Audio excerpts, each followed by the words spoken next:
But this is the first time they do have the personnel to blitz. When you blitz, that means you have people behind you that can cover. And I actually do think we have the guys to cover now. With Nelson and Slay, those guys can cover. And Avonte Maddox is coming into his own. They can cover. So now you can force yourself to man them up tight, and they can go and they can cover your number one, number two, and number three receivers. And the reason why you want to blitz is because you don't have linebackers that play aggressive. You want to blitz aggressive so you can trigger that aggressiveness in their play.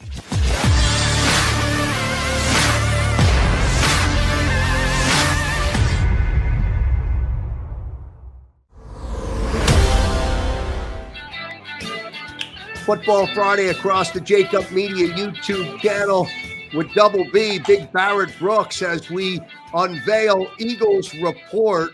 Have you read Eagles Report yet on PhillyMag with John McMullen? Wall-to-wall coverage on PhillyMag now underway, and a few big announcements coming up with the PhillyMag Eagles Report. A couple of riders coming off the shelf to join John McMullen as we continue to provide great Eagles coverage here across the JAKIB Media YouTube network. And, of course, Barrett Brooks, co-host on The Middle, joining us now. You can't go into Friday, Barrett, without a Football Friday. And it's so timely to be able to have you on the show today because I have quoted you for the last 10 days in a lot of conversations. And that one quote that you said to me earlier was, you know what kind of football team you have after 4 weeks of play. Now, that's where we are. Now, we still may not know, but let me first begin Eagles Report today with getting some of that synopsis and evaluation from you. Now that you've had a chance to observe, talk about, review, look at film, and see where this team really is. Well, it depends on what aspect you look at. In looking at Jalen Hurts, and usually you judge the team, and the barometer of the team is usually read by your starting quarterback. And Jalen Hurts is the starting quarterback, and he said something in his last post game show that he said that they were close. And when I evaluate the film and look at it, they are close. They're close on the offensive side of the ball. They're close in the aspect that they shoot themselves in the foot as opposed to a defense stopping them. And that's the biggest thing. They had almost 5 touchdowns that coulda, shoulda, woulda. And coulda, shoulda, woulda doesn't score points. I mean, if you look at the overthrow on Zach Ertz's touchdown, you look at the penalties, 2 penalties where illegal man downfield with Dillard, or you look at the illegal pick play by JJ Odega-Whiteside. That's a touchdown. The mere fact they had another penalty on Smith running out of bounds and then coming in and catching the ball, illegal touching. That's 3 touchdowns there. Those are opportunities you can't do. And then they overthrew a wide receiver, Greg Ward, on a sprint right option. That's a touchdown. Those are all blown opportunities in which they could have taken a lead in the game. They could have been at a point where they're winning the game, but they didn't take advantage of those opportunities. And when I look at teams like that, and I have to give my analysis and diagnosis, it's a bad team right now. It's a bad team because bad teams can't get over the hump. Bad teams can't win because they make mistakes. They hurt themselves. And those are all points that the defense didn't do. They did that. Those are self-inflicted wounds. And that's a sign of a bad team. Now they can easily go into being a good team, but if and everything else, we're not playing hand grenade and horseshoes. That's when it's close. That's when it's judged close. This is football where you have to be able to produce week in and week out. And they're right on the cusp of doing it on the offensive side of the ball. Now, defense is another story, but I am impressed with how Jalen's progression is going and the way the offense is going. Barrett, I want to transition and get into defense in just a moment because I found myself last night with Jody Mack out at Screwballs for our Countdown to Kickoff show, supporting Fletcher Cox. I'm a Fletcher Cox guy. This guy's This guy's worth $100 million. This guy, you just don't hand somebody that much money if you don't have the cred, if you don't have the stats. So I'm still in Fletcher Cox's camp in terms of that. We'll get to that conversation in a moment. I do want to ask you about the offensive line, something obviously you know very well. 4 weeks ago, the offensive line on this football team was a top 2, top 3, or certainly a top 5 offensive line. Now, Sunday in Carolina, I'm assuming it's going to be Dillard at left tackle. It's going to be Landon Dickerson at left guard. Right. Jason Kelce at center. Yep. And then Mailata, I guess, from the right side, it'll be Mailata at right tackle.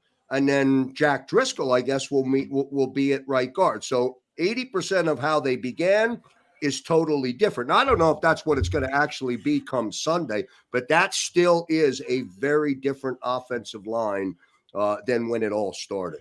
Well, I'm gonna tell you the truth, Joe. That's the most optimal offensive line they can go into this next game with. If Jordan Mailata is healthy, he can go in. He's very versatile in moving from the right side to the left side. He was the swing tackle for the past year and a half. So I don't have a problem with him being in at the right tackle position. He'll be fine at right tackle. Jake Driscoll going in at guard, I think he's a better guard than Herbig at this point. Herbig, he fared well last week. He played well. He played at a level in which they could win if he's in there. But I think Driscoll's just a better athlete. He's just a better player right now. We're talking about a guy that came off IR in Jake Driscoll and virtually started at the right tackle position without even going in with the game plan. He wasn't a guy that took the reps. Lane Johnson took the reps at right tackle, but he was able to go in there, fight off defensive ends and play at a high level, high enough to us be able to win against Kansas City. He played that well that I really liked what he did out there. Now moving him in, it's a lot easier. It's a transition in which he should be able to go in and not sweat at all. He's a more explosive player than Herbig, and I think he's the best option. Now that offensive line, you say what you want to say about Dillard, and I'm his biggest critic, but Dillard is playing very well the past couple of weeks. He came in a backup role and virtually made himself a starter and played at a starter's level. Having Dickerson in there, that's just another plus for him to get more reps and get better. And he's a road grader, But the only way they can really optimize this offensive line is if they allow them to run the ball. That's going to open up everything in that offense. It takes your playbook from being this big to being this big by running the ball, because it virtually opens up the passing game. You have to run the ball to open the pass game. I've seen teams do it the opposite way, pass to open up the run.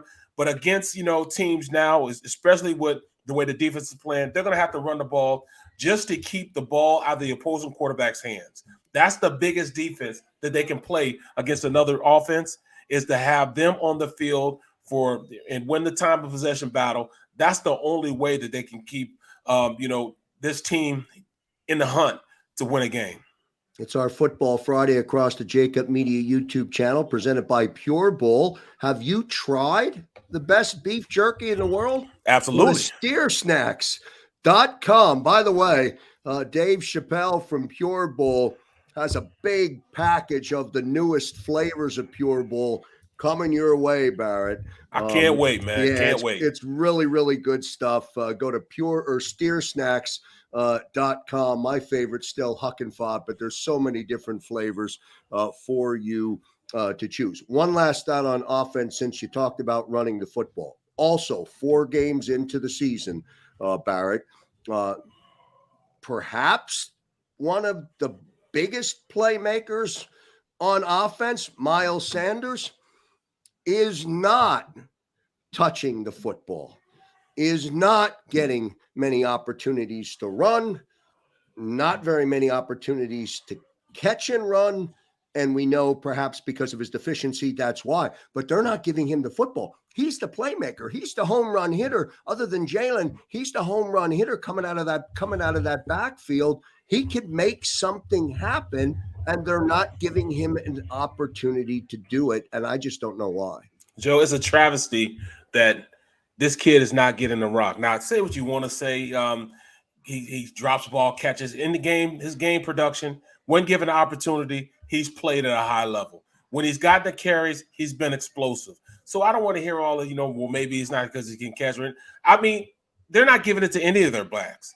For Miles Sanders to go into this fifth game and not have over 35 carries, it should be against the law. This is totally not optimizing one of your best players one of your explosive players on the field.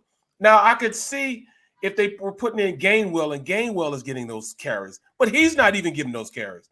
We're talking about running the ball less than 10, 12 times a game. I have never at one point in my career had a game in which we only ran the ball 3 times, 3 called runs by a running back.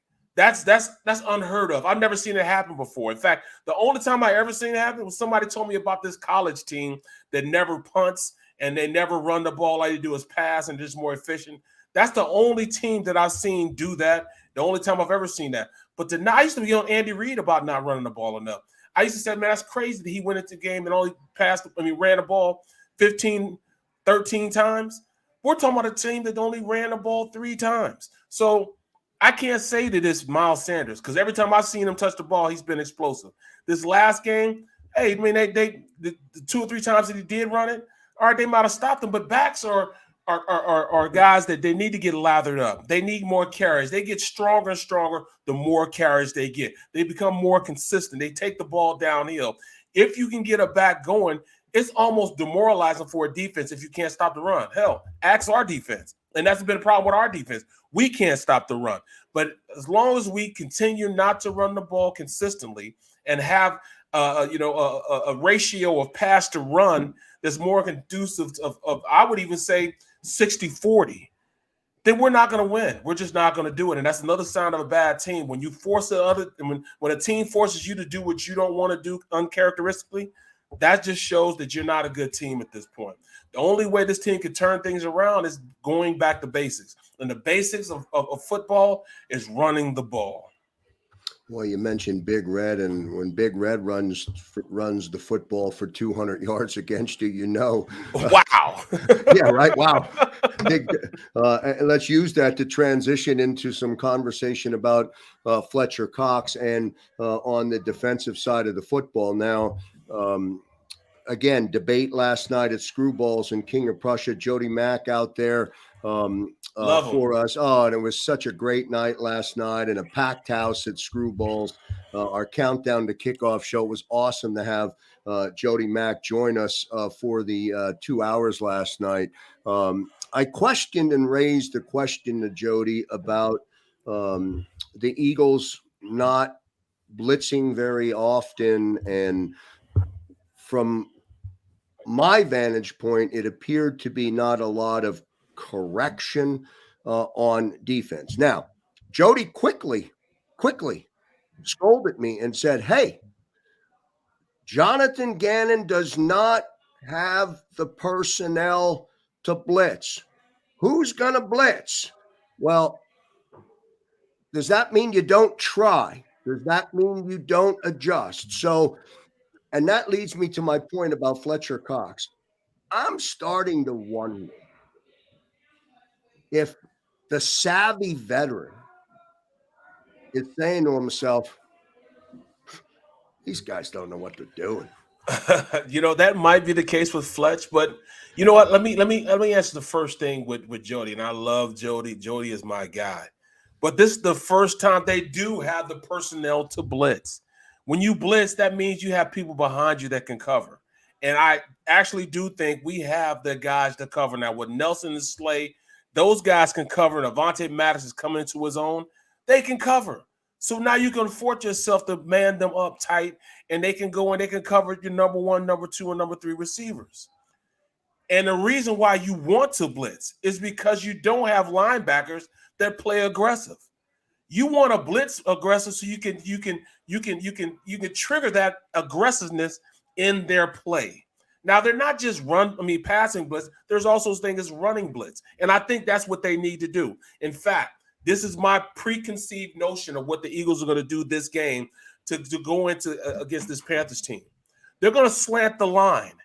and force their linebackers to be more aggressive just by the play call and getting them in the mindset of coming downhill. Because when you slant your line, you slant to a gap, that means the linebackers then have to go fill the gap that they have. They can't wait back 6 yards from the line of scrimmage. They have to now go downhill and fit into their gaps. Now you're gap control.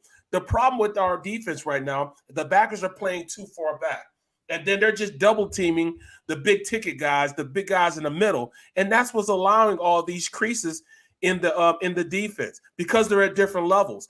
They're double teaming the big guys and knocking the big guys all the way back into the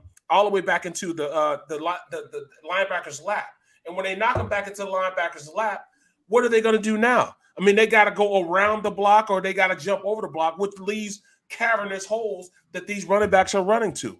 The linebacker position, you have to have a mindset of filling first. If you see the double team, and I didn't play linebacker, but I know a lot about linebacker play because I played against many of them. I played against the Junior Seau's. I played against the Ray Lewis's. I played against some Pat Swilling, some of the best linebackers that ever played the game.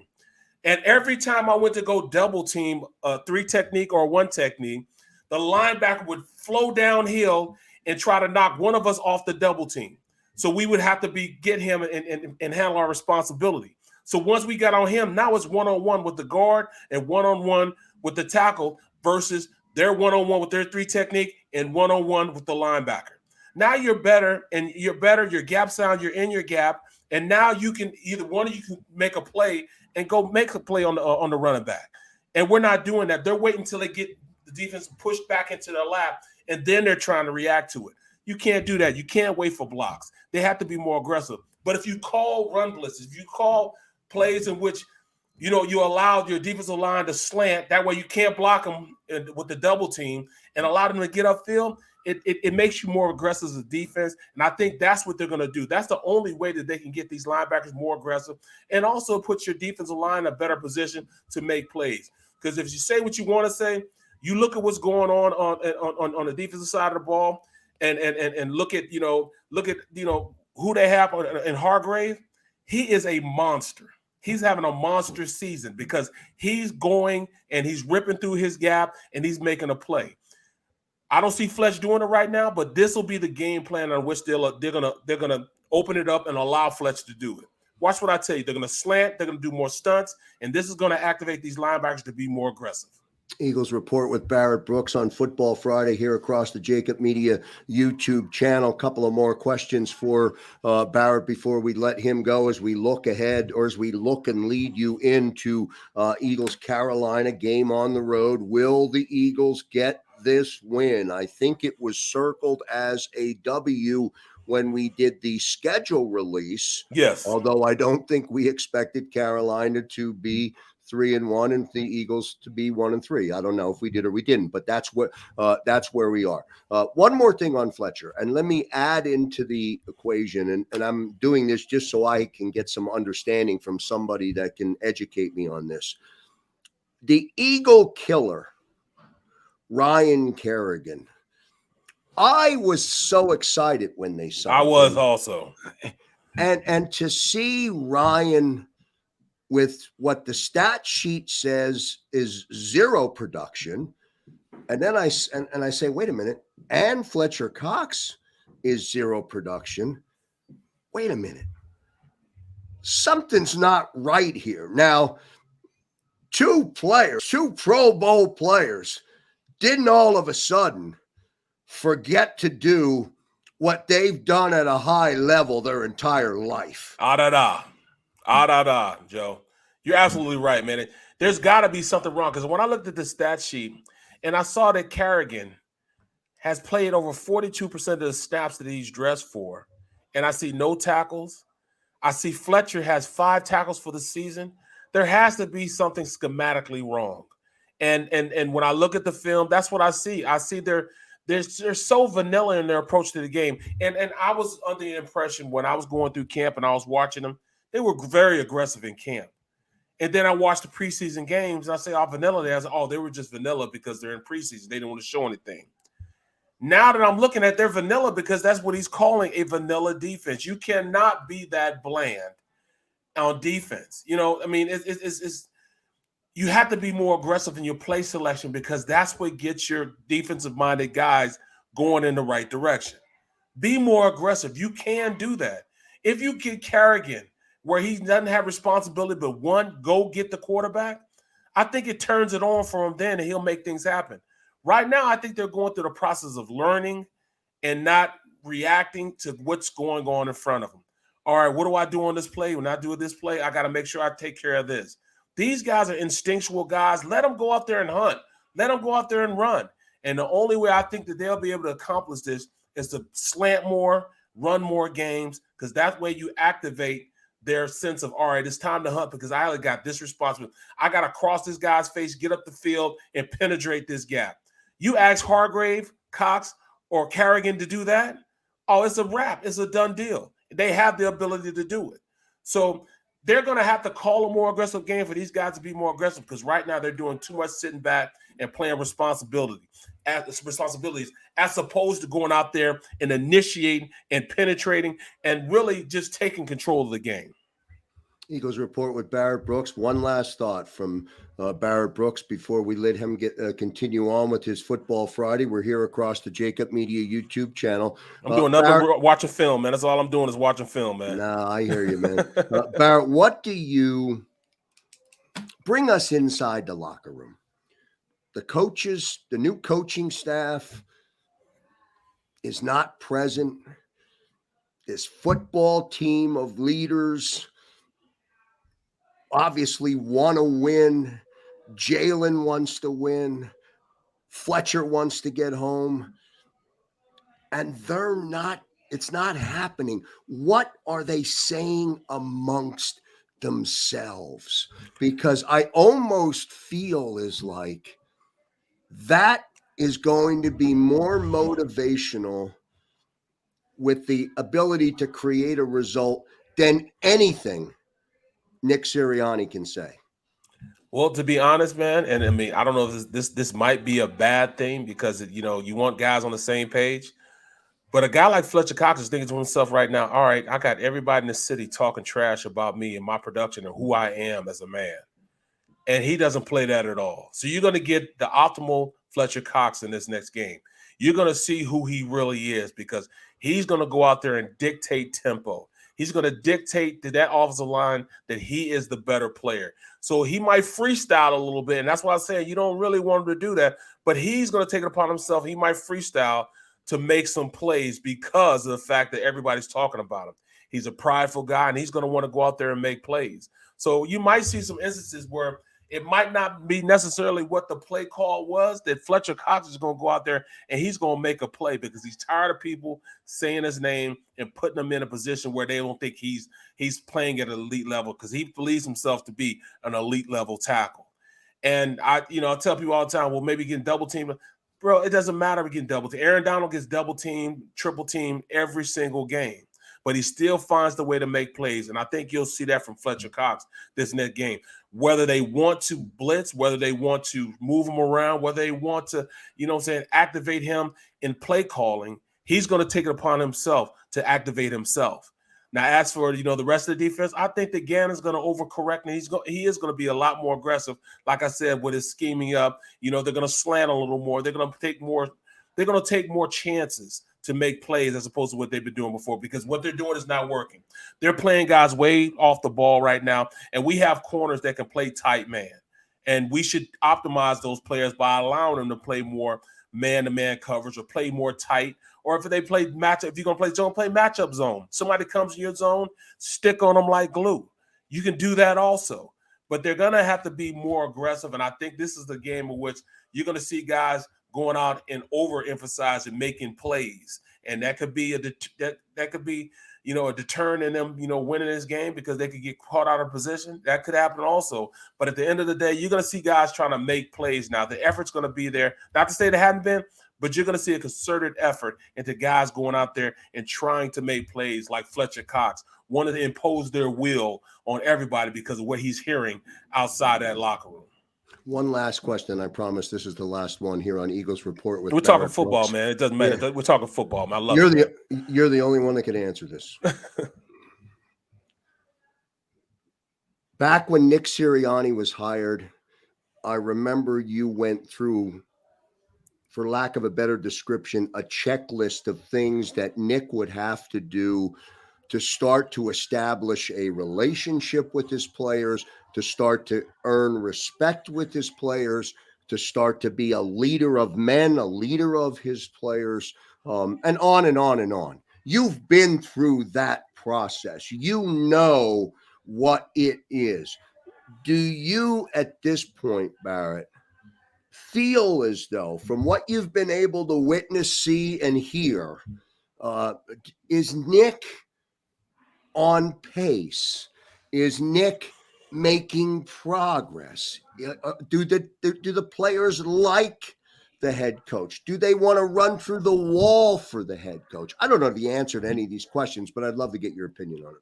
Well, you know what? I mean, I told you on that checklist, the 3 points in particular, he checks them, he checks that off, and he can get veteran players to ride with him if he does this.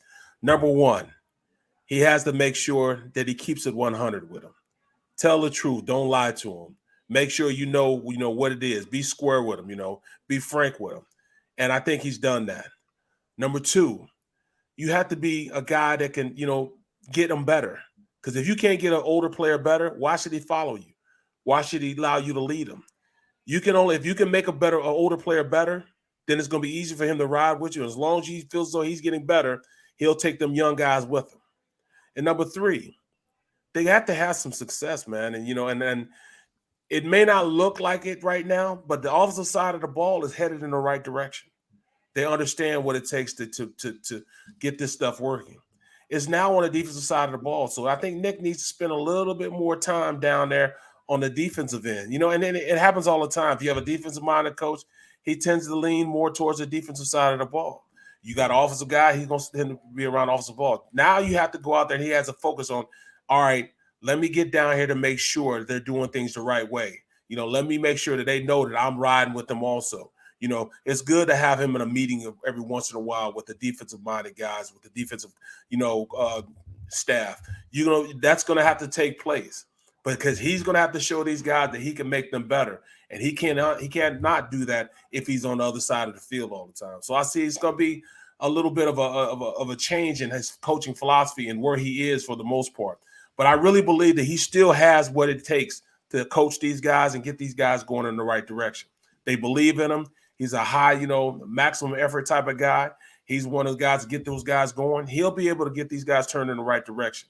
But he has to continue to do what he's doing. He can't always be their friend. Sometimes he has to correct them. But at this point, I think they still enjoy playing the game with him enough that they're going to keep going in the right direction. He keeps getting them better. They're going to keep riding with him, and he'll be okay. Great stuff with Eagles Report with Barrett Brooks on this Football Friday across the JAKIB Media YouTube channel, all presented by Pure Bowl. Go to steersnacks.com. Have you tried the best beef jerky in the world? Do it today. You will not regret your decision. And also, don't forget to read Eagles Report with John McMullen. Go to PhillyMag, search Eagles Report, and you'll see wall-to-wall coverage on top of the wall-to-wall coverage that you get right here on the JAKIB Media YouTube channel. Barrett, great stuff, man. We'll see you across the region, and look forward to your post-game comments. They're super insightful, and appreciate what you do, brother. Thank you much. Let's make it happen, bro. All right, good stuff from Barrett Brooks. On behalf of all of our subscribers and viewers, don't forget to like, share, and subscribe. And remember, Eagles Report. I'm Joe Krause. See you on the tube.